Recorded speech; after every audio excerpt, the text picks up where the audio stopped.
Siempre nos han puesto a los masones como si fueran adoradores del diablo. ¿Qué hay de los rituales donde invocan deidades y demonios? O sea, ¿tiene algo que ver con los masones? ¿Tiene algo que ver con los iluminados de Baviera? Actualmente se dispone de hasta 72 tipos de rituales y cada uno de ellos son distintos. Por ejemplo, la propia religión tiene su adversario. Sí. ¿Los masones tienen un adversario? Yo creo que sería el desconocimiento y la ignorancia. De hecho, te voy a ser bien honesto. Nosotros creemos en Dios. En México, la mayor parte de los masones utilizamos la Biblia.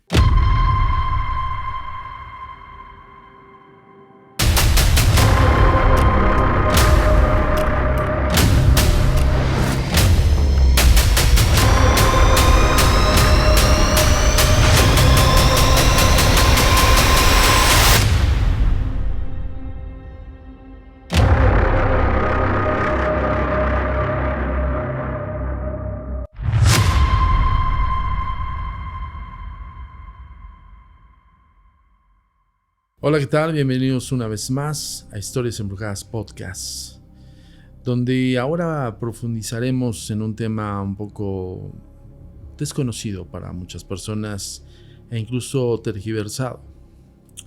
Las logias. ¿Qué son? ¿Para qué son? ¿Y qué es lo que hacen? Y el día de hoy tengo el honor de tener aquí en Historias Embrujadas Podcast a un gran amigo. Ya tengo tiempo de conocerle. Y hoy nos abrió la posibilidad de conocer justo qué pasa con los masones. Con ustedes, Remy Coronel. Amigo. Muchísimas gracias, Antonio. Gracias por invitarme. Así como lo bien lo estás indicando, amigos de varios años y con todo el gusto y la apertura de que podamos abundar un poquito más de este tema. Muchísimas gracias. Gracias. Remy, antes de cualquier cosa me gustaría que le platicaras a las personas qué eres dentro de la masonería, amigo. Perfecto. Bien, dentro de la masonería tenemos diversos grados. Entonces, actualmente estoy practicando el grado 33 dentro del rito escocés antiguo y aceptado. Soy gran dragón en el rito de iluminados de Baviera. Participo en otros 4 grados. Por ejemplo, el York, que es el segundo que más se practica en la Ciudad de México, en donde soy el grado templario, que es el último grado. Y dentro de la organización de la masonería en México tenemos una especie de estructura organizacional. Soy actualmente el muy respetable gran maestro de la Gran Logia de Latinoamérica Mexicana, que es una nueva logia que se está haciendo actualmente, y soy representante de Iluminados de Baviera de Rumania con carta patente en la Ciudad de México. Eso es lo que estoy haciendo actualmente. O sea, estoy tratando de calibrar toda la información, amigo. Bien. Yo creo que mucha gente allá afuera estará preguntándose iluminada, templaria, York. O sea, hay muchas como connotaciones que podrían significar incógnitas. Yo quisiera que dieras como un resumen específico de todo esto que nos acabas de mencionar. Sabemos que son rangos, son jerarquías, pero básicamente, ¿qué se hace en la masonería? Bien, son muchas preguntas, pero antes me gustaría deconstruir un poquito sobre qué es la masonería y después platicarte un poquito de qué es la organización. Siempre les platico, si a ti te preguntaran qué es un auto y tú contestas es un vehículo, no le estarías diciendo nada a la gente. No. Me gustaría explicarte del auto, que es un vehículo quizás de fibra de vidrio con un motor, te puedes transportar y tiene diversas características dependiendo de la forma de movilidad. Es lo mismo con la masonería, deconstruyéndola. Vamos a hablar desde la A hasta la Z. La masonería es un sistema jerárquico organizacional que tiende a la filosofía y al perfeccionamiento del ser humano. La masonería, en resumidas cuentas, no es otra cosa más que una forma en la que nos reunimos mujeres, hombres, libre pensadores, a través de diversos rituales que se practican, que son formas en las que nos organizamos al interior de las logias. Dentro de estos rituales nosotros conformamos alegorías simbólicas en la cual hacemos que el iniciado tenga una especie de simbolismo con el cual va progresando intelectualmente. Entonces me gustaría resumírtelo, pero la verdad es que la explicación sería muy extensa. Pero si lo deconstruimos, la masonería es un sistema de normas, alegorías y símbolos en los cuales tratamos de iniciar al ser humano en diferentes actividades filosóficas, y algunas personas consideran que la masonería es esotérica, pero nosotros queremos ir un poquito más allá. ¿Por qué? Porque nosotros, al iniciar a las personas al iniciarlos a la masonería, los ponemos al inicio de una especie de pasillo donde va a visualizar desde el inicio diversas puertas. Okay. Cada una de esas puertas representan los grados.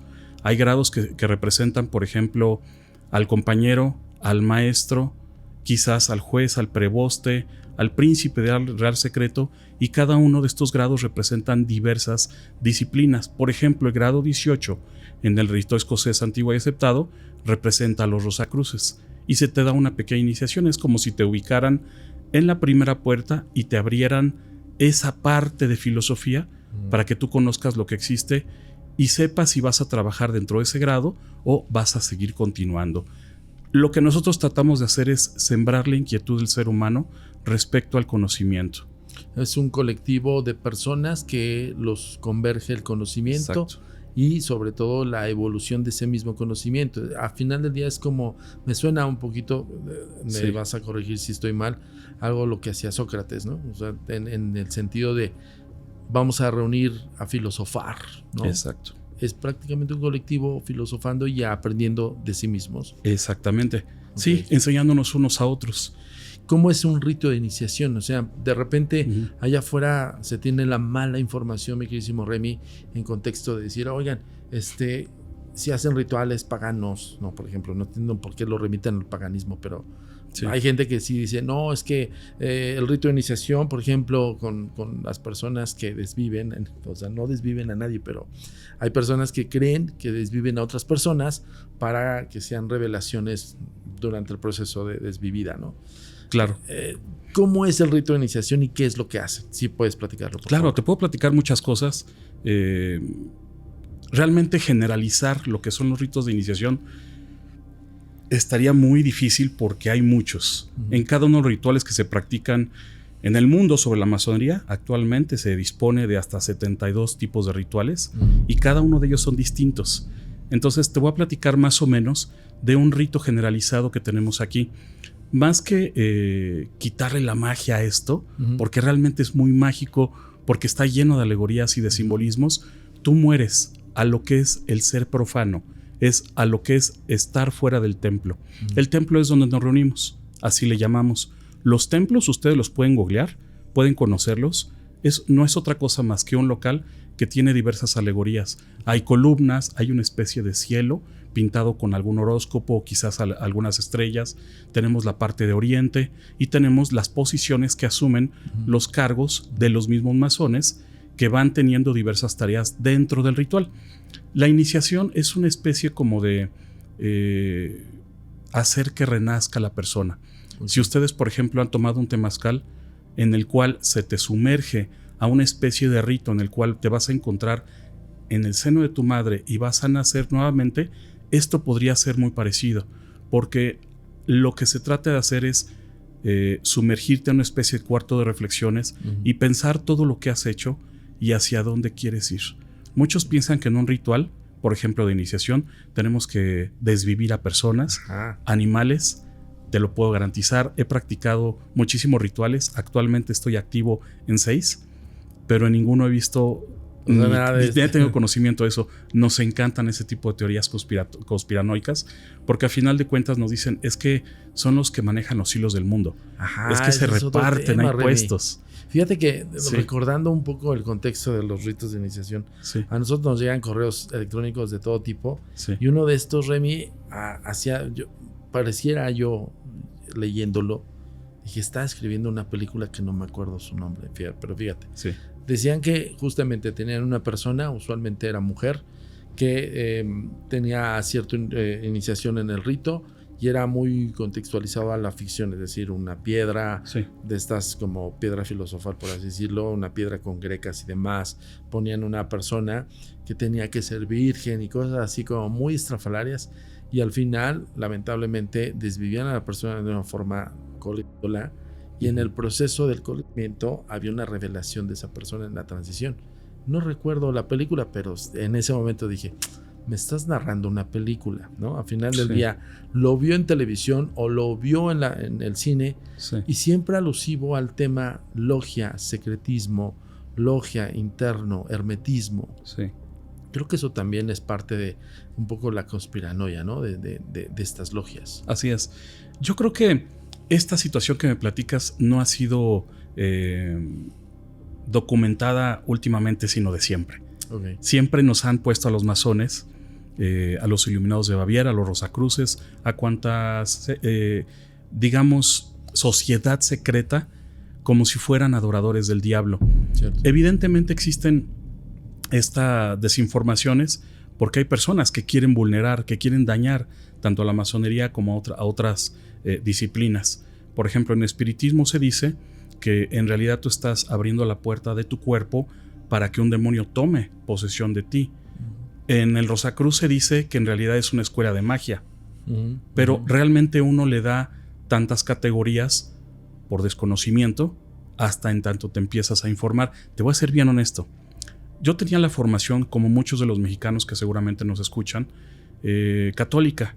Entonces, desde chiquito hasta la adolescencia, yo siempre creía que los masones eran malos, hasta que descubrí que mi abuelo era masón y era grado 33 y además fue candidato a muy respetable gran maestro, que es así como que la máxima jerarquía dentro de la organización masónica. Y cuando me empecé a informar, me empezó a atraer más y cada vez más, no el secretismo, no los rituales, no lo que se comentaba de la masonería, sino la forma en la que el ser humano progresa. Yo veía a los masones cuando era chiquito como personas sabias, excesivamente documentadas, personas que sabían de todo. Y yo decía, bueno, pues si mi abuelo es masón, entonces yo quiero ser masón. Claro. Eso es lo que yo pensaba. O sea, prácticamente era como un concepto aspiracional y Sí, sigue siendo, ¿no? Y sigue siéndolo. Es más, te voy a dar un dato muy, muy extraño o muy curioso. La masonería en México ha crecido, pero no como lo fue en los siglos XVII, XVIII, XIX. Pero hubo un año en lo particular que creció bastante y fue el año en que se estrenó la película de El Código Da Vinci, de Dan Brown. Sí.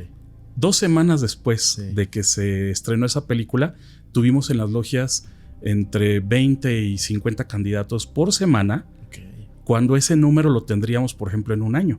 Ya. Entonces hay cosas que le dejan esa inquietud a las personas. O sea, los adeptos a final del día vamos a ponerlo por generación, también cambia conforme lo que se está viendo en el mundo. Exacto. ¿Qué pasa con los Illuminati? Porque a final del día, pues lo acabas de decir, el concepto iluminado. Iluminado, para mi punto de vista, con todo respeto, es como aquella persona que se siente ungida, es decir, elegida por algo, elegida por los dioses, elegida por, pues no sé, una congregación y demás.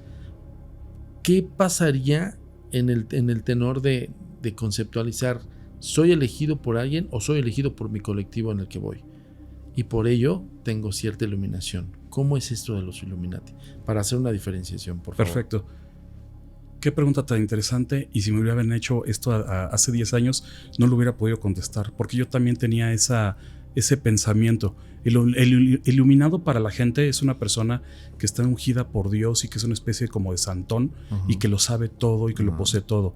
Para los iluminados de Baviera, que es otro ritual de la masonería, nada más que en el grado filosófico, ahorita si quieres platicamos de eso, es una persona que sabe hacia dónde está la luz. No posee la luz y no está ungido. Un iluminado de Baviera nunca se va a considerar un iluminado a sí mismo, así como un masón. Un masón es un eterno aprendiz. El hecho de que entre nosotros nos denominemos masones, entre nosotros dentro de la logia, a eso me refiero, es una especie como de, espérate, todos somos entes inacabados, somos una piedra en bruto que se está puliendo y que va a perfeccionarse, pero ni siquiera en el grado 33 eres perfecto. Nosotros nos denominamos eternos aprendices, y es lo mismo con los iluminados de Baviera. Tú no puedes ser una persona iluminada porque dejarías de ser persona. Totalmente. Entonces, lo que buscamos y lo que tendemos es a la perfección y tendemos a buscar siempre la luz. ¿Qué es la luz? No es otra cosa que la verdad. ¿El conocimiento? El conocimiento puede ser, aunque para nosotros el conocimiento es un método. Para nosotros no hay un conocimiento dogmático, porque nosotros somos liberales, somos adogmáticos. Nosotros tenemos algo que se llama la mónita de grado, casi tatuada en nuestro pensamiento y en nuestra alma, que debemos de dudar de todo. Si empiezas a quitarte de la duda, empiezas entonces a apartarte del camino de la masonería. Siempre tienes que dudar, porque esa es una forma en la que la humanidad ha crecido. Totalmente. Si tú dejas de dudar, y crees que tienes el conocimiento de todo, entonces vas a ser un ente mucho más inacabado. Al final del día dejas de investigar. De evolucionar. ¿No? En ese tenor sí es entendible esto, pero por ejemplo, ¿por qué? Y hoy en nuestros tiempos, Remy, vas a internet y encuentras que ya está pasando los efectos climatológicos. Ya se están viendo, por ejemplo, las tribulaciones en las grandes naciones. Digo, no vamos tan lejos, ¿no? Hola. Ya están pasando los cambios que se venían, no sé, leyendo desde una profecía, cosas así. Y todos se los atribuyen usualmente a los Illuminati, que siento que para mí es una entidad inexistente para mí. Es como darle un adepto a cualquier persona que conozca algo. Pero realmente ¿tienen conocimiento, por ejemplo, los masones de los Illuminati? Sí, por supuesto. De hecho, para practicar tú el rito de Iluminados de Baviera, debes de ser masón. O haber pasado por escuelas similares, ritualísticas, o alguna disciplina esotérica muy afín. Todos los iluminados son masones, mas no todos los masones son iluminados. Muy bueno, muy bueno. Sí, ¿por qué? Porque al final de cuentas un masón puedes pasar del primer al grado 14 si es el escocés antiguo y aceptado, pero solamente hasta que estás rebasando el 30 puedes acceder a esta parte. Es una parte más especializada, no más alta, ni más mágica, ni nada. Contestando a tu pregunta, los Illuminati no son lo que la gente piensa, que son personas que persiguen a la iglesia, que hacen rituales muy fuertes en donde están descarnando a seres vivos. Al contrario, te podría decir que en esta escuela o en este ritual es donde he encontrado la mayor cantidad de personas espirituales y religiosas. Cuando yo me inicié en Iluminados de Baviera, a mi derecha había un obispo. Y todo inició como una misa. Para empezar, los Illuminati o los Iluminados, no se confunda porque son dos cosas distintas. Los Illuminati actualmente no existen. Existen los Iluminados de Baviera. Entonces, los Illuminati son parte de una especie de simbolismo o historia o leyenda en la que se cuenta que hay personas que fueron perseguidas por la iglesia porque tenían demasiada sabiduría y podía poner en un estatus, digamos, decadente a ciertos conocimientos que prevalecían en ese momento. Eran perseguidos por la Inquisición y existe una bula papal en la cual a los Illuminati se les dicta la pena de muerte, la cual ya no está vigente. Pero no son otras más que personas que a través del método científico trataban en ese momento de dar un poquito de más luz a la humanidad. Y en este sentido quiero regresar porque justamente está muy tergiversado allá afuera, sobre todo en las redes sociales, que quieren magnificar el concepto del Illuminati y minimizar lo que acabas de decir, los Iluminados de Baviera. O sea, esa es la entidad que sí existe. El que no es todo lo que están escuchando y viendo y leyendo, vamos con eso. Pero justamente alguien lanzaba una pregunta siempre en redes sociales. ¿Qué hay de los rituales donde invocan deidades y demonios? O sea, ¿tiene algo que ver con los masones? ¿Tiene algo que ver con los Iluminados de Baviera? ¿O es otro simbolismo de estos de los cuales tratan de disuadir? Yo me imagino que disuadir la atención. Yo creo que es eso. Te voy a decir algo. Cuando tú estás empezando dentro de caminos de la masonería, siempre te dicen es que no lo sabes ahorita porque no estás en el último grado. Cuando estás en el último grado te dicen no lo sabes ahorita porque no estás dentro del grupo compacto. Cuando estás en el grupo compacto, que no es otra cosa más que la organización, te dicen, bueno, es que no lo sabes porque los que lo manejan son los que están en Estados Unidos. No existe eso, solamente son leyendas. Y estas tres leyendas de que los masones o los iluminados, etcétera, van a hacer rituales en la que invocan a demonios, a unos entes oscuros, no forma parte de la masonería. Y nosotros no tenemos, al menos en todos los grados que conocemos, que están documentados, conocimiento de que exista algún ente al que nosotros creamos. De hecho, te voy a ser bien honesto. Nosotros creemos en Dios. Es más, dentro de la misma logia masónica, tú puedes estar conviviendo con hermanos, porque así nos denominamos entre nosotros, que son judíos, que son católicos, que son musulmanes, incluso que son ateos. Pero el 90% del grueso de la población masónica son religiosos. Pero la masonería no es religiosa. Al contrario, primero es la persona. La persona puede practicar cualquier religión. De hecho, a nosotros se nos ha dicho siempre que debemos de tener una especie de creencia hacia algo más allá, un Dios, al que nosotros denominamos gran arquitecto del universo, para eliminar las etiquetas que la religión impone en cada uno de sus sistemas. Pero nosotros creemos en Dios, no creemos en el diablo, no creemos en entes oscuros, al contrario, porque nosotros siempre tendemos a la luz, nuestro camino es al conocimiento. Al final del día, lo dijiste en un inicio, la búsqueda es la luz. Sí. En ese tenor, por ejemplo, en el ámbito totalmente del colectivo, Sí. ¿qué otro tipo de rituales se pueden gestar en el sentido de conocimiento? No, sí sé de antemano que son místicos. Sí, un poquito. O sea, el misticismo sí está muy presente Sí. entre ustedes. Sí. No así el mágico o alto mago, ¿no? Por ejemplo, una evocación del Goetia, ¿no hay? No lo hay. Mira, dentro de las escuelas que nosotros tenemos, que son los caminos con los cuales tú se vas formando por grado, se te van dando conocimientos con los cuales tú puedes ampliar tus criterios. Por ejemplo, ¿cuál es el origen del ritual católico romano? Y entonces tú te vas documentando, ¿no? Entre ese tipo de caminos, a ti se te da parte de lo que es la alquimia. En los grados 4-14, que son los capitulares. Después nos vamos a los grados de perfeccionamiento, que son del 18 al 30.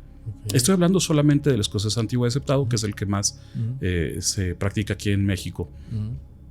Y si te dan pequeños, como iniciaba mi intervención, pequeños bosquejos, se te abren pequeñas puertas de lo que son algunas disciplinas místicas, vamos a decirlo así, y ya si tú quieres seguir trabajando en eso, puedes continuar en ese grado. Entonces se te abre un poquito una puerta de lo que es el rosacrucismo, se te abre una puerta de lo que podría ser el conocimiento católico, romano, un poquito más histórico. Entonces al abrirte la puerta, tú te vas documentando y vas ampliando tu criterio. Eso hace que tú seas una persona que siempre se está preguntando los orígenes de todo, que tienda a la sabiduría. No queremos saber de todo, sino queremos saber de todo lo que existe, aunque sea un poco. Sí, o sea, no en el justamente el sábelo todo, sí. O como decía Remy, pues si te jactas de ser sábelo todo o de tener todos los secretos, pues ya cuál es la búsqueda, ¿no? O sea, al final del día te sumirías en tu propio yo. Así es. En ese sentido, quiero preguntarte esto. En México se ha hablado mucho acerca de la historia de México. Por ejemplo, se habla de Juárez, que era masón, y se habla de otros personajes que tienen que ver con la historia de México. Sí. ¿Es cierto esto? Totalmente cierto. Hay muchos masones que intervinieron en la historia de México y del mundo. Yo diría que incluso la mayor parte de las personas que intervinieron en los hechos principales de sus países tienen alguna iniciación o alguna formación masónica, pero no todos los que trabajaron en esas independencias, revoluciones son masones. Claro que por supuesto siempre estuvimos involucrados porque siempre nos preocupa la sociedad. Siempre nos está preocupando la humanidad, somos humanistas. Te puedo decir algo muy interesante, que cuando yo me acerqué a la masonería se me hizo excesivamente interesante. ¿Sabías tú, por ejemplo, que Bolívar convivió con Iturbide? O que incluso existe la teoría de que Miguel Hidalgo y Costilla conoció a José María Morelos y Pavón en una logia antes que en el seminario. Eso es revelador, porque no, ni idea. Sí. Por ejemplo, ellos dos estuvieron trabajando en una logia que se llama Arquitectura Moral número 3, en la calle de Ratas, actualmente en la calle de Bolívar. Okay. Y se dice incluso que hubo una logia que se llama Chilambalam, donde trabajó Francisco I. Madero y el hijo de Porfirio Díaz. Sí supe acerca un poco de Madero, digo, estudiamos más a Madero por el contexto espírita, ¿no? Pero sí sabía que pertenecía a ciertas logias. Así es. No sabía cuál, no sé si era masón, no sé, pero sí sabía que sí pertenecía y que las congregaciones en estas que se hacían usualmente en pues no sé, en la lectura de algún dato espírita, se juntaba mucho aristócrata que pertenecía a logias. Es correcto.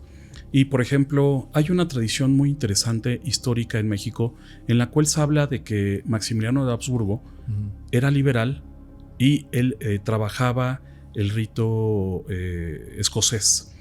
Y que Benito Juárez trabajó varios ritos.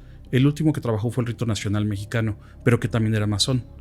Entonces, ¿cómo puede ser que personas que tienen una postura ideológica distinta, antagónica, en el mundo se muestren como enemigos, pero en la logia nos llamemos hermanos. Hermanos, claro. Bueno, nosotros al ser librepensadores tenemos la posibilidad de alejarnos de lo que es el dogma político, el dogma religioso, el dogma económico, y tenemos la posibilidad de disentir. Pero al interior de las logias tenemos la obligación de llamarnos hermanos y de ayudarnos, porque es una forma en la que nosotros vamos a hacernos crecer.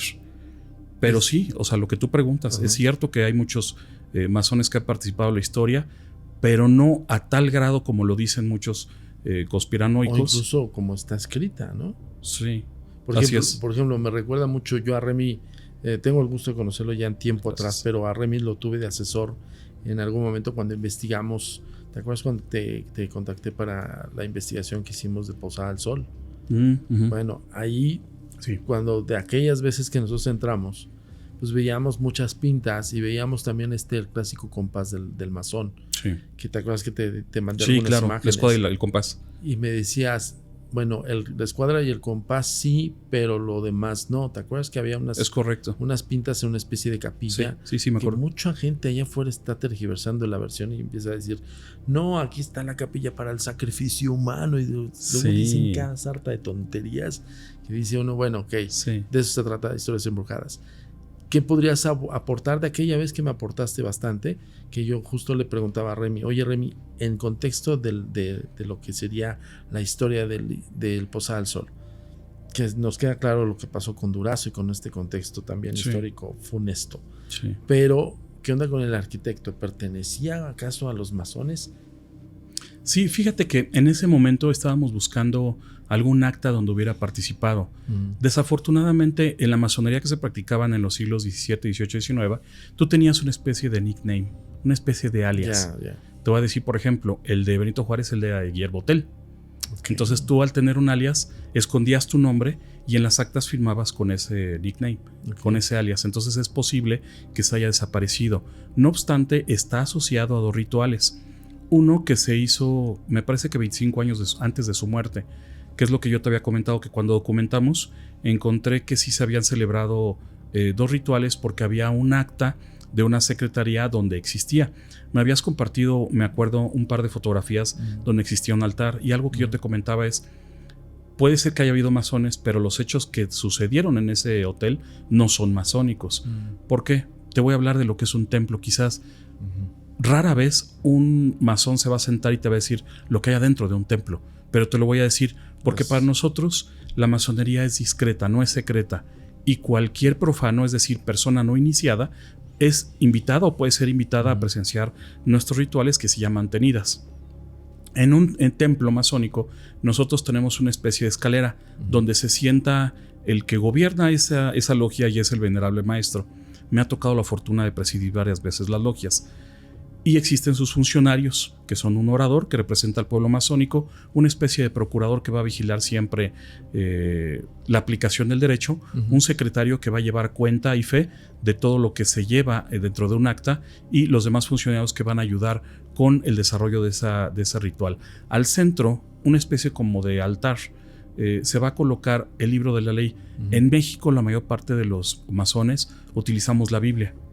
Entonces, cuando tú me enseñaste eso, te dije, bueno, sí existe un altar, existe la escuadra y el compás, existen dos símbolos que me acuerdo que eran la B y la J, y eso es lo único que yo asocio masónicamente, pero el resto de las alegorías no. ¿Por qué? Porque nosotros trabajamos en templos precisamente ubicados. No estamos trabajando en todos lados, no nos reunimos en la casa de nuestro hermano Juan y a la siguiente semana nos reunimos en otro. Tenemos templos específicos al cual nosotros le denominamos punto geométrico conocido. El punto geométrico es donde nosotros llevamos a cabo las tenidas y se tiene que consagrar. Tiene que haber una especie de ritual donde nosotros se lo dedicamos a Dios y vamos a abrir nuestros trabajos para dedicárselos a Él, que todo tienda hacia la luz, y vamos a rezar con la Biblia enfrente. Ustedes, si entran a una tenida, van a ver el libro de la ley. Si fuéramos a una logia del Medio Oriente, seguramente van a ver ahí un libro distinto a la Biblia. Claro. Oye, y en ese tenor, como por ejemplo la propia religión tiene su adversario, ¿los masones tienen un adversario? Yo creo que sería el desconocimiento y la ignorancia. Okay. Como te comentaba inicialmente, cuando nos iniciamos nos sorprende ver que hay musulmanes, judíos, ateos, agnósticos dentro de una misma logia y todos nos llamamos hermanos. Es más, convivimos sin problema alguno. Nos hacemos burla. Así como díganle al judío que él ponga la lana para nuestro aniversario y que ponga los sándwiches. Claro. Cuidado porque el musulmán no come carne, hay que darle su sándwich de atún. Claro. Nos hacemos esas bromas. Pero para nosotros es todavía antes de ser practicante de religión, el ser humano. Y sí, como tal nos religimos. Religiosa la dejan a un lado cuando entran a la logia. Sí, tenemos una regla muy curiosa en México. Adentro de la logia no hablamos de religiones, ni de política, ni de fútbol. Bueno, sí, yo creo que esa es una regla ya en la actualidad, amigo. Los puntos de confrontación más importantes. Sí, justamente evitar la confrontación. Pero más allá de estos contextos, te quería externar esto porque también me encontraba. Sí. En el correo electrónico nos llega un montón de mails y entre esos también nos llegaban los antimasones.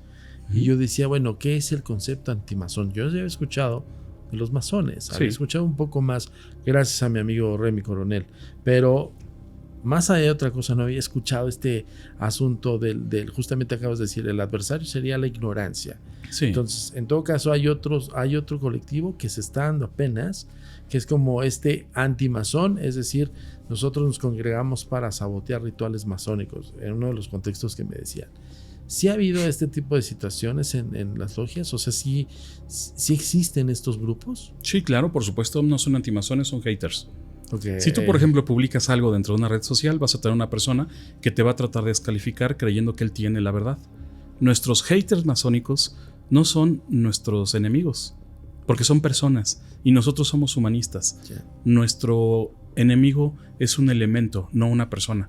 Incluso nosotros entendemos que todas las personas tienen un nivel de evolución distinta y sabemos que nuestros haters están en una especie como de esfera, vamos a ponerlo así, que no coincide con nosotros. Ellos también buscan su propia verdad y está perfecto. Lo único es que pues a veces sí nos faltan al respeto. Hemos tenido, por ejemplo, manifestaciones. Recuerdo mucho que en el 99, afuera de nuestro templo, llegaron una agrupación con cartelones diciendo que nosotros éramos satánicos abortistas. Ajá. Sí, entonces se ha hablado mucho de eso, ¿eh? Sí. Bueno, es que siento que también satanizan. Nos han satanizado, pero eso se debe a muchos personajes dentro de la historia. Sí. Hubo uno muy en particular que en 1878 se infiltró a una logia masónica pagada por el Papa León XIII. A eso iba, justo. A ver, pero por favor. Gracias. Esa persona pagada por la iglesia, estuvo participando en los trabajos masónicos 1 año y medio. No avanzó más que al grado de compañero, porque para avanzar tienes que presentar diversos exámenes, etc. Y no acreditó el tercer examen. Se quedó nada más el segundo y él se sintió muy frustrado. Cuando sale, empieza a decir: sí, es cierto lo que dicen todos. Adentro hay cabras negras y están tomando ofrendas de sangre, lo cual no es cierto. Y después, León XIII le adeuda un pago. Y entonces se voltea a la iglesia y va como un confesional a uno de los masones y le dice: ¿sabes qué? Yo la verdad es que tuve que escribir el libro porque pues a mí me pagaban los de la iglesia, pero yo siempre he creído que ustedes son buenos. Es más, la mayor parte de los masones participamos dentro de actividades filantrópicas como el Hospital Shriner para niños quemados, los Rotarios, los Scouts, el Club de Leones. Todos tenemos que hacer cierta filantropía. Adentro circulamos un saco, el saco de beneficencia, en el cual nosotros vamos poniendo dinero y el cual cada una de las tenidas va a tener un propósito. Puede ser para el hermano, para una persona, para por ejemplo, una asociación de perritos. Yo participo en una directamente. Entonces todos debemos de seguir tendiendo a eso. Pero claro que tenemos nuestros haters y a lo largo de la historia hemos tenido personas que han hecho publicaciones o que han documentado cosas. Pero la masonería ya no es secreta. Tú puedes ver documentales dentro de Netflix, YouTube, y vas a ver que ya están documentados todos nuestros rituales, se han grabado, ya no son secretos. Y eso no es algo que me decepciona, al contrario, es algo que a mí me da, me motiva. Por eso es que estoy aquí.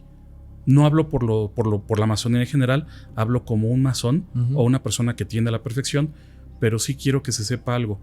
no estamos involucrados en esas ceremonias a las que tanto se nos han dicho, y lo que nosotros tratamos de hacer es un bien a la humanidad. Y si podemos despertar conciencias a nuestro alrededor para que se pregunten si nuestro sistema actual es adecuado y lo podamos evolucionar, lo vamos a seguir haciendo. Oye, y gracias por esta gran revelación, mi queridísimo Remy, pero sí quisiera como seguir con el tema de los antimasones, porque sí he visto como mucha mala información, si tú quieres verlo de esa manera, pero también justo esto que acaban de decir, hay cabras y ofrendas de sangre. ¿Qué pensar? Y ahí va mi pregunta. Y ojo, tengo que ser muy mesurado con la palabra, porque aquí en YouTube no podemos decir la palabra. Sí, entiendo, decir, perfecto, ¿no? Sí. Bueno, sí. ¿Cómo separarse de ser un colectivo congregado de conocimiento, de lo que acabas de decir, de lo que es una sociedad, a no llegar a ese punto de lo que estábamos hablando, ¿no? Estamos hablando de la palabra con S, ya saben. No te preocupes, ¿no? Sí.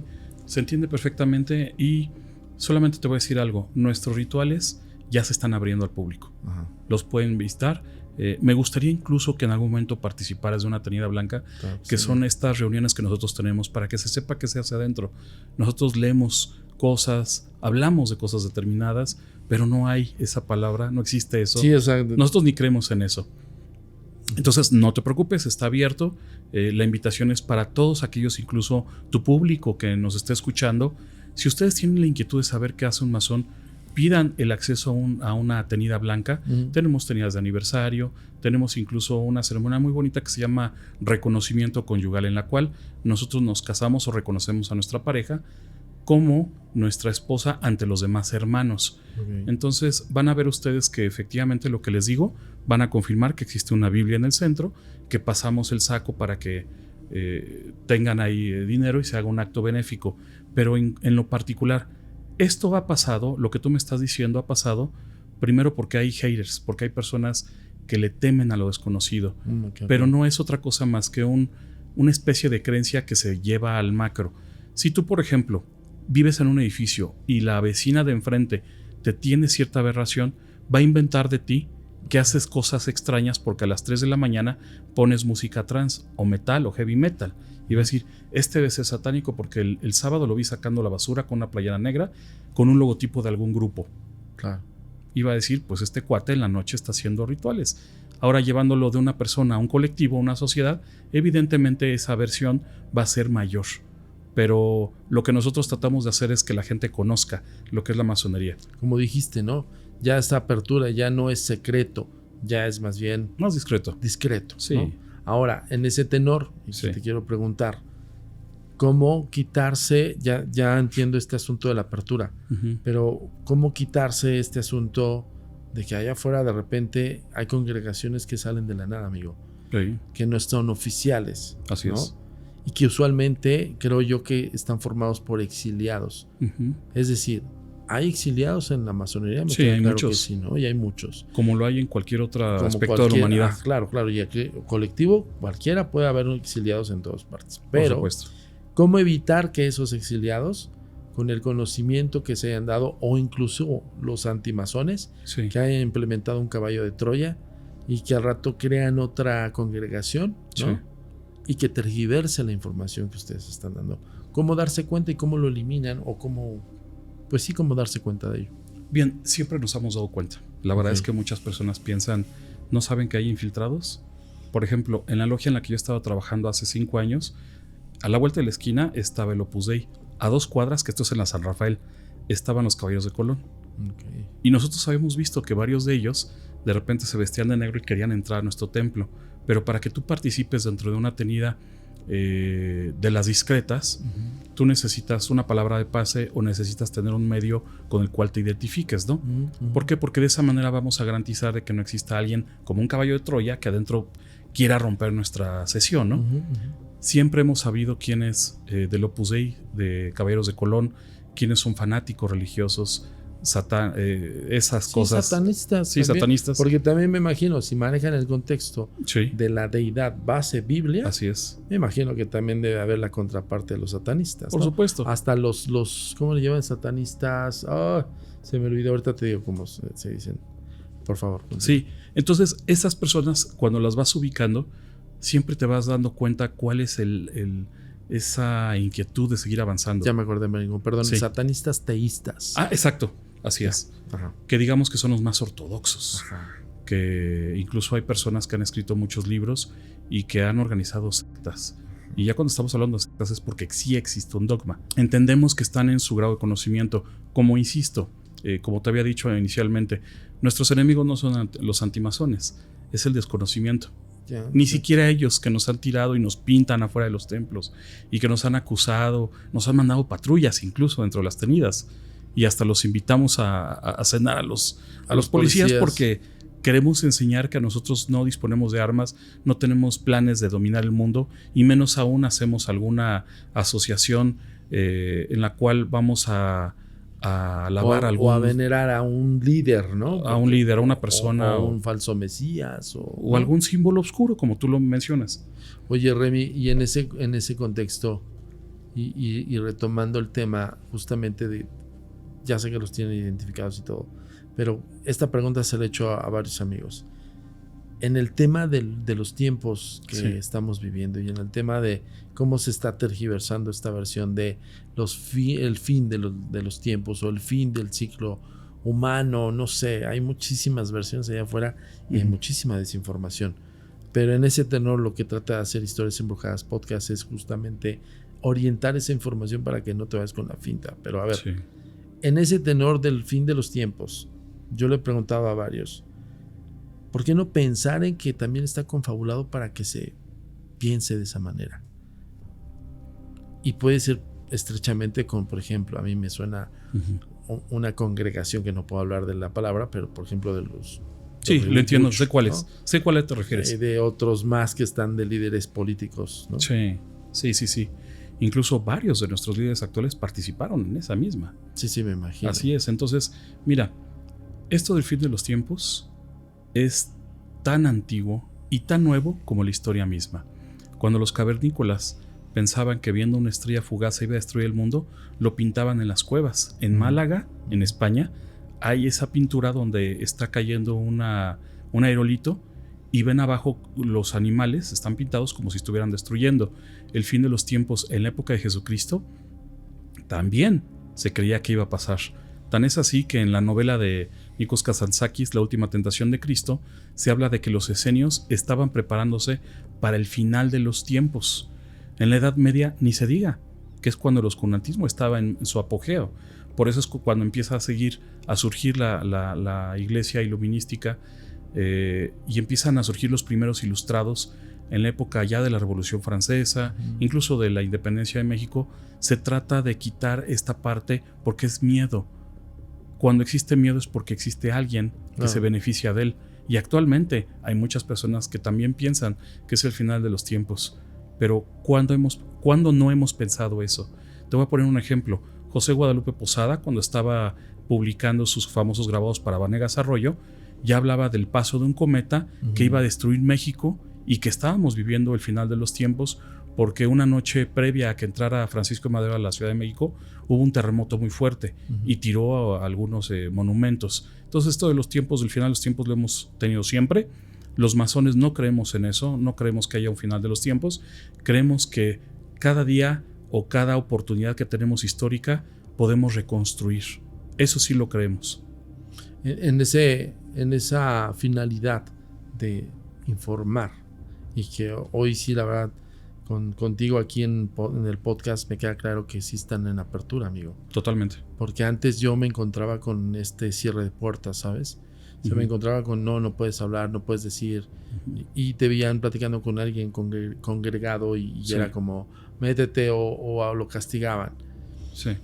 ¿Qué tipo de información podrían manejar a nivel red social? ¿Ustedes ya están haciendo esto en redes sociales? Tan es así que si tú abres en este momento canal de YouTube, Facebook, Instagram, tenemos un montón de páginas en donde estamos abriendo nuestros rituales, en donde damos posicionamientos de nuestro quehacer político y también de qué forma estamos tratando de mejorar la sociedad.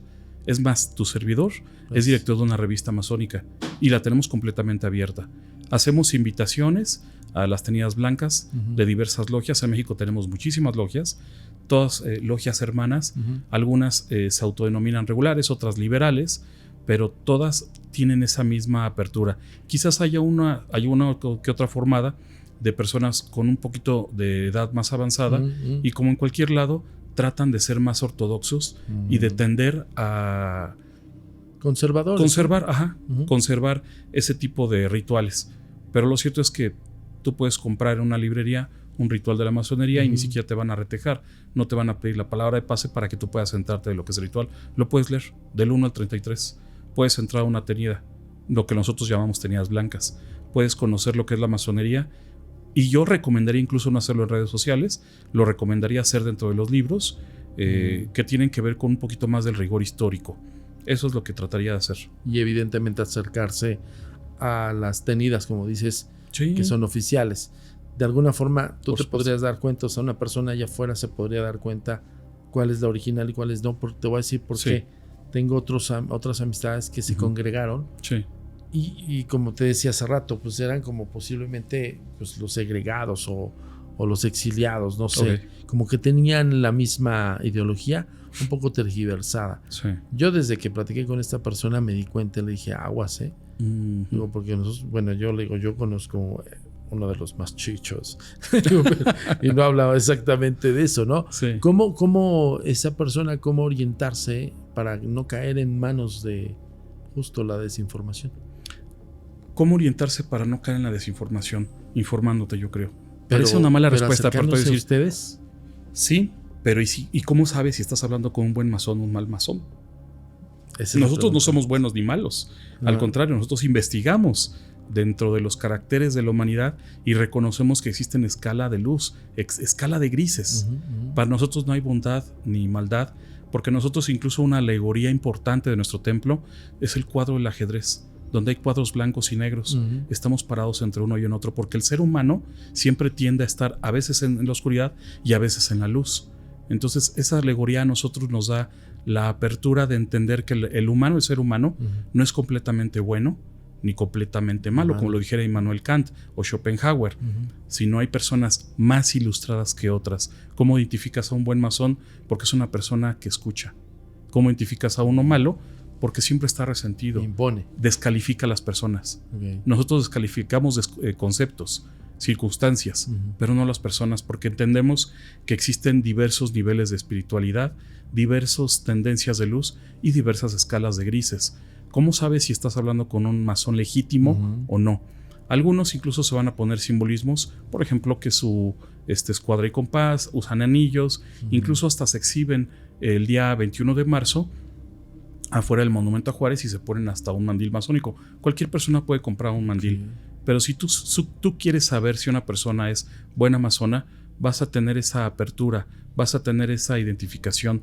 Todo lo que te esté hablando debe tener una comprobación y va a ser una persona que tenga esa calidad humana de guiarte. El masón siempre va a ser un eterno aprendiz y como ente inacabado va a tratar de enseñarle algo y dejarle algo a una persona. Hay personas, nosotros entre la masonería tenemos un dicho, hay profanos con mandil, es decir, personas que son cerradas, que son una copa llena, que saben todo y que todo lo juzgan. Es decir, hay personas con mandil o hay masones sin mandil, personas que para nosotros no están iniciadas, pero actúan como lo debe de ser un masón. Por ejemplo, para nosotros, una persona que no se inició en la masonería, que no tiene el mandil, que no es regular, que no tiene ese reconocimiento, puede ser Jesucristo, pueden ser Gandhi, puede ser Rudyard Kipling, puede ser... Hay tantas personas, Nelson Mandela, por ejemplo, tantas personas que todo su quehacer tiende a evolucionar y a dejar siempre algo positivo en su comunidad. Para nosotros esos son masones sin mandil, o quizás tal vez tengan mandil y no lo sabíamos. Claro. Tal vez también habían sido el así. Mandil es la indumentaria oficial del Exactamente, masón, que representa el eterno trabajo. Así es. Oye, amigo, y ya casi para terminar. Sí. Tú decías que ya hay una congregación más en la cual tú perteneces, además de la usual, de la normal, de la que hiciste como la labor y misión, ¿no? Y por eso eres grado 33. Sí, así es. Hay otra más, ¿no? ¿Nos puedes Sí. platicar un poco más de esa congregación? Mira, cuando tú ya estás en los últimos grados, puedes quedarte como supernumerario, como un 33 y como un soberano gran comendador, tratando de revisar las otras logias para que el ritual sea un poquito más ortodoxo, más apegado y los trabajos tiendan a la perfección y sean personas que estén trabajando siempre dentro de su comunidad. Una vez que ya trabajas en esos grados, hay algunas otras personas que te convocan para otras escuelas iniciáticas. Yo fui invitado afortunadamente a 3 de ellas, que fueron los Rosacruces, que fue la Escuela Teosófica. Actualmente estoy trabajando en la Escuela Teosófica de Coyoacán y fui convocado a los Iluminados de Baviera. Y ahí fue cuando empecé a conocer la verdad de los Illuminati. Es cuando me quedé así de, caray, yo pensaba que sí eran personas que dominaban el mundo, que eran amigos de los Rothschild, que le inyectaban dinero a los gobiernos y que formaban guerras. Todo eso. Y a todos, y no, me di cuenta que no es más que otro tipo de ritual, también muy antiguo, en los cuales estos tienen otro carácter. Hay unas que son más religiosas, otras más filosóficas. Cuando ingreso a eso, empiezo a aplicar mis exámenes, a evolucionar y llegué al grado de, en este momento estoy como juez y magistrado. Me falta nada más un grado más para ser el Gran Dragón, que es el último. Que si habláramos de la escala masónica, seguramente han visto ese esquema, que es una escalera, y cada uno de los escalones representa un grado y un personaje, ¿no? Si habláramos de esto, el Gran Dragón estaría fuera de la escalera. Digamos que serían los arquitectos de los demás rituales. Eso es en donde he estado participando actualmente. Tenemos varias publicaciones, así como hay logias. No todas las logias son iguales. Hay logias simbólicas que son del 1 al 3, capitulares que son del 4 al 14, de perfeccionamiento hasta el 18, pero también hay logias de investigación. Tuve la fortuna de participar en la organización de 3 logias de investigación y en una de ellas tenemos el sentido de buscar las cuestiones históricas, de allegarnos de documentos y de entender un poquito más de la historia de la masonería. Y ahí fue donde encontré que efectivamente los Illuminati se extinguieron totalmente. No existen. Los hubo, por supuesto. Estuvieron Copérnico, estuvo seguramente, como ellos fueron aprendices de la escuela pitagórica y de la socrática, seguramente iniciaron a muchos otros científicos. Claro. Pero ese ritual terminó y actualmente se denomina Iluminados de Baviera y es una escuela masónica. Ese es en donde he estado trabajando y ahorita lo que estamos tratando de hacer es tener vínculos con otras logias a nivel internacional para rodearnos de esa documentación que nos permite entender nuestra propia historia, pero también enseñarle al mundo qué son los Iluminados de Baviera, qué es lo que hacen y de qué forma vamos a mejorar también a través de diferentes metodologías científicas, porque aquí sí somos científicos, a la humanidad. Es lo que tratamos de hacer. O sea, nos queda clarísimo que todo va base a la academia. Es decir, aquí sí. No es externo, no es de que te sientas parte, no es de que hayas leído un mamotreto aquí en internet. No. Aguas con eso, porque hay mucha gente allá afuera que se los chorean bien fácil. Sí. Y en ese sentido, pues hay que tener mucho cuidado. Bueno, a ver, y por último, el Gran Dragón, como dicen. Sí. ¿Qué hace un Gran Dragón? ¿Es como el jefe máximo? ¿Es el grado más alto académico? ¿Es alguien a quien le rinden tributo, pleitesía? No, supongamos que estamos en una escuela académica. Vamos a hablar del rigor académico. Nos vamos a apartar un poquito más la filosofía, que es la parte masónica, y vámonos a la parte académica. Si tú estuvieras en una universidad, estarías hablando de los primeros grados. Si nos vamos a un posgrado, por ejemplo, una maestría, un diplomado, una especialidad, nos vamos a los grados esotéricos o a los cuales les denominan algunos filosóficos. Y en el grado del Gran Dragón ya nos vamos a los alquímicos y a los científicos. Aquí hay una especie como de conocimiento erróneo. Para empezar, muchas personas creen que hay logias Illuminati en todos los países y que son muchos. Al menos en México te puedo decir que somos nada más 2 logias de Iluminados de Baviera y que no habremos más de 60 personas. No es tan fácil ingresar. Importante. Y no nos eligen o no nos dicen, oye, ¿sabes qué? Me gusta tu forma de pensar. Claro. Quiero que tú seas artista y a cambio de eso te vamos a dar 10 millones de discos o vas a ser banquero y lo que nosotros queremos es que inventes un virus con el cual vamos a disminuir la población. No es nada de eso. Es exactamente lo mismo que lo que hacía la masonería inicialmente, buscar el perfeccionamiento del ser humano pero también desde un punto de vista académico. Aquí nos vamos a meter a lo que es la academia. Te repito, es como si estuviéramos estudiando el doctorado, y en esta parte tú te puedes especializar en cualquiera otra de las cosas. Puede ser historia masónica, puede ser historia de los rituales, puede ser crear una sociedad filantrópica, etcétera. El gran dragón no es el que está hasta arriba de la cadena, es una especie de logro y no es el máximo o el rey o el que va a dirigir a la sociedad de los iluminados de Baviera. Quien lo dirige es un gran prior, y eso tiene que ver con la organización, tiene que ver como ya pagaste la renta del templo, tiene que ver con un poquito la cuestión administrativa, y no eres ningún rey y no se te rinde pleitesía. Debes de ser el más humilde, y esto te lo puedo compartir. Cuando inicias tu examen en el último grado, tú le vas a tener que lavar los pies a todos tus hermanos, porque eso es una especie, como dijeran unos, como baño, como un regreso a la parte de más humildad, porque te tienes que reconocer como el primer servidor de todos. Estamos ubicados en una mesa redonda, y entonces nosotros nos debemos de reconocer como iguales. Se sienta el primero iniciado como el último y el más avanzado. No existen jerarquías entre nosotros, nos despojamos de nuestros arreos, y como en una mesa redonda nosotros tratamos de intervenir en diversos asuntos de nuestra sociedad, hablo de nuestra sociedad filosófica y académica, y tratamos de siempre tener esa humildad. El primero que va a hablar siempre va a ser el que menos grado tiene. El más sabio para nosotros es el que menos habla y más escucha. Claro, que más pone atención. Sí. Como ustedes deberían de poner atención y no confundirse. Así es. No estamos hablando del gran dragón del Ku Klux Klan. No. No, y yo creo que nos han... Sí, perdón, amigo. Pero a ver, hay que hacer una distinción en ese sentido. Porque luego hay gente que se va con la finta, Gran dragón, y se quedan con el gran dragón.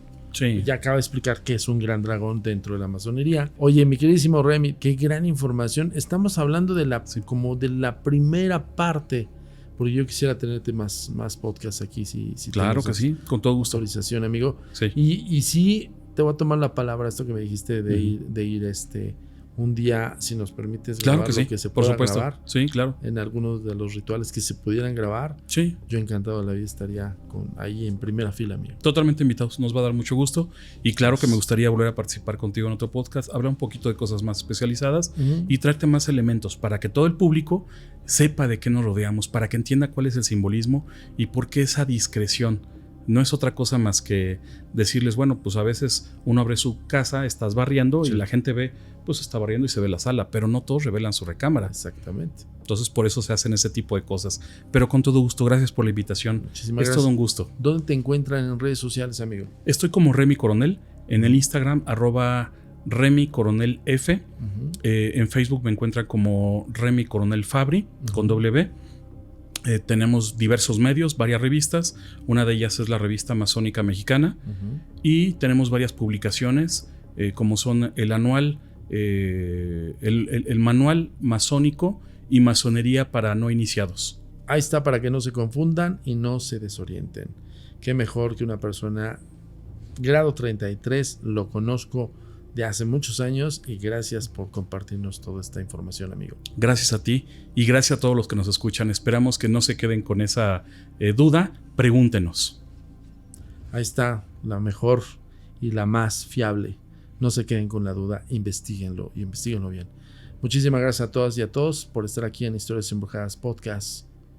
Nos vemos en la próxima.